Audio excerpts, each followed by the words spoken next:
ભરૂચ નેત્રંગ તાલુકા પંચાયતની બિલોઠી બેઠક પર પેટા ચૂંટણી ચુસ્ત પોલીસ બંદોબસ્ત વચ્ચે ચાલી રહ્યું છે મતદાન।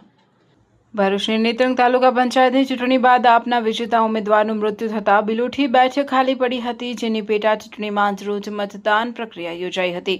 બિલોઠી બેઠક પર ભાજપના કાંતિલાલ વસાવા, આપના પ્રવીણ વસાવા અને કોંગ્રેસના રંજીત વસાવા વચ્ચે ચૂંટણી જંગ જામ્યો છે। કુલ 5154 મતદારો ત્રણેય ઉમેદવારોનું ભાવિ નક્કી કરશે।